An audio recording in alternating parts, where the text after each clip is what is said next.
¿Alguna vez has sentido una presencia extraña en tu habitación? Cuidado, porque podría ser algo más que tu imaginación. Estos son Relatos de la Web.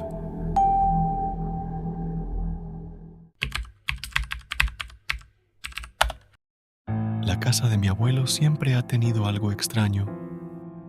Varias veces hemos escuchado pasos en el techo, alguien limpiándose los pies en la alfombra, puertas azotándose en la noche.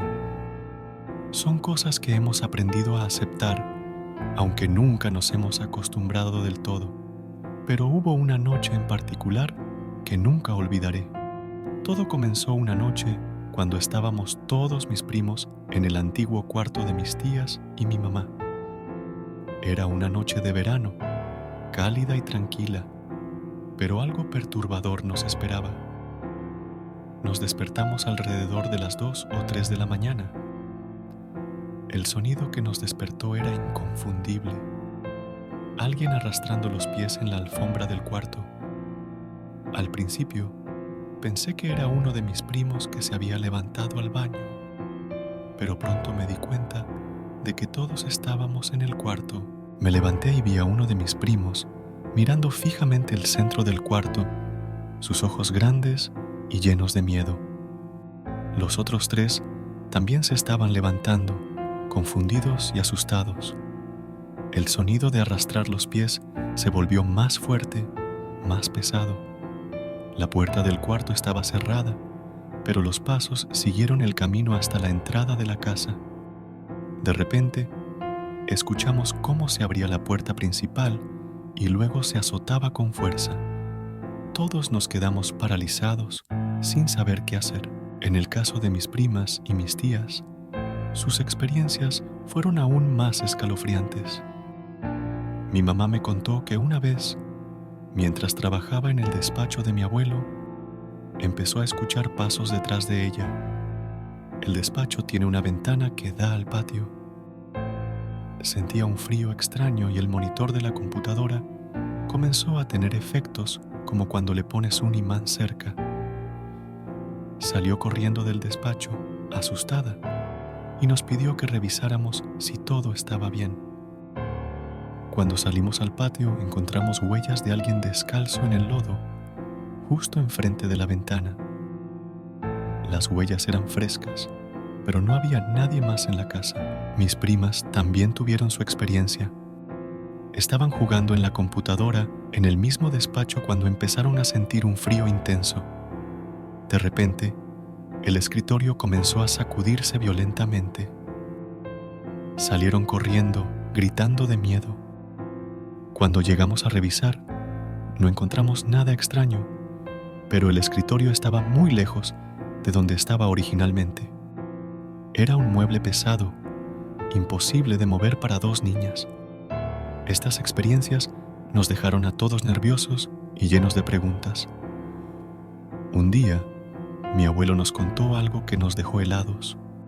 Cuando construyeron la casa, encontraron huesos de un adulto chaparro, con partes del tórax como cortadas. Esto ocurrió en Cholula, un lugar con una historia sangrienta debido a la matanza de Cholula por parte de los españoles. Mi abuelo piensa que quizás esos huesos pertenecían a un cholulteca que murió durante ese episodio. Los trabajadores no reportaron el hallazgo de los huesos para evitar problemas con el gobierno. Mi abuelo cree que no haber dado un entierro adecuado a esos restos pudo haber desencadenado las cosas extrañas que nos han sucedido en la casa. Desde entonces, las noches en la casa de mi abuelo nunca fueron las mismas. Cada pequeño ruido nos ponía en alerta. A veces, cuando estaba solo en el cuarto, sentía como si alguien me estuviera observando. Mis primos y yo hicimos un pacto para no hablar de lo que vimos y escuchamos, pero todos sabíamos que algo no estaba bien en esa casa. Una noche, decidimos investigar más sobre la historia de la matanza de Cholula. Leímos sobre cómo los españoles asesinaron a miles de indígenas y nos preguntamos si el espíritu del hombre cuyos huesos se encontraron estaba buscando venganza o simplemente un descanso adecuado. La historia de los pasos en la alfombra, los ruidos en el techo y las huellas en el lodo se convirtieron en parte de nuestras vidas. Mi abuelo, siempre pragmático, nos dijo que la única manera de calmar esos espíritus era ofrecerles una oración y respeto. Así que cada año, en el aniversario de la construcción de la casa, hacemos una pequeña ceremonia. Encendemos velas, rezamos y pedimos paz para aquellos que no la encontraron en vida. Aún así, cada vez que visito la casa de mi abuelo, no puedo evitar sentir un escalofrío cuando paso por el antiguo cuarto de mis tías y mi mamá, o cuando trabajo en el despacho donde mi mamá escuchó esos pasos. Es como si algo o alguien nos estuviera observando desde el más allá, recordándonos que hay historias y secretos que nunca podrán ser completamente enterrados.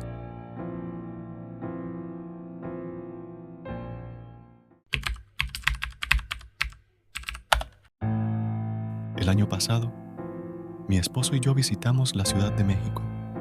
Decidimos quedarnos en un Airbnb en Coyoacán. Las fotos del lugar se veían bien. Un departamento colonial, bonito y con cierto encanto. Pero al llegar, enseguida sentí una vibra fea y pesada que me puso nerviosa.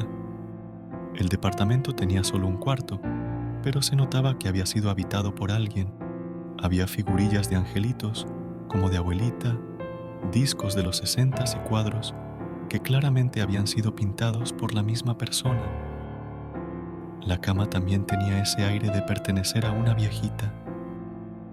Por alguna razón, sentía que eran los muebles de alguien que había muerto ahí y que estábamos invadiendo su espacio. La primera noche, mi esposo y yo nos acomodamos en la cama. A él le tocó dormir del lado de la puerta del cuarto, una puerta pesada de madera que me aseguré al 100% de cerrar antes de dormir. No quería ver hacia la sala oscura mientras intentaba descansar. A eso de las 3:30 de la madrugada, me despertó un sonido inquietante. La manija de la puerta se estaba moviendo fuerte, como si alguien intentara abrirla. Mi esposo seguía roncando, así que lo desperté a la fuerza porque no pensaba enfrentar una aparición yo sola. Cuando finalmente logró despertarse, la puerta se abrió de golpe y luego lentamente, hasta quedar completamente abierta. No era como las veces que una puerta se abre sola por el aire o porque no se cerró bien. Esta puerta se abrió rápido y luego despacio, como si alguien la empujara con intención. En ese momento, la vibra en la habitación se volvió aún más pesada. Sentía claramente que estábamos invadiendo la casa de alguien y que ese alguien, una viejita según yo, estaba muy enojada. Mi esposo vio cómo se abrió la puerta, me miró con los ojos muy abiertos y luego, increíblemente, se volvió a dormir. Yo, mientras tanto, me moría de miedo. Al día siguiente le conté lo que había sentido, pero él solo se rió y sugirió que cambiáramos de lado en la cama, haciendo que yo durmiera del lado de la puerta maldita. Aunque no lo admitiera, bien que le había dado miedo también. Las cosas no mejoraron en las siguientes noches. Una mañana, mi esposo estaba usando su rasuradora eléctrica cuando, de repente, se la desconectaron de golpe. El enchufe salió volando con una fuerza inexplicable. No había manera de que eso ocurriera solo. Cada noche en ese departamento, algo raro pasaba. Las figuras de los angelitos parecían moverse, como si nos observaran. En una ocasión, sentí una brisa helada pasar sobre mí, a pesar de que las ventanas estaban cerradas. Mi esposo empezó a notar también que las luces parpadeaban sin razón aparente y que el ambiente se sentía más y más opresivo.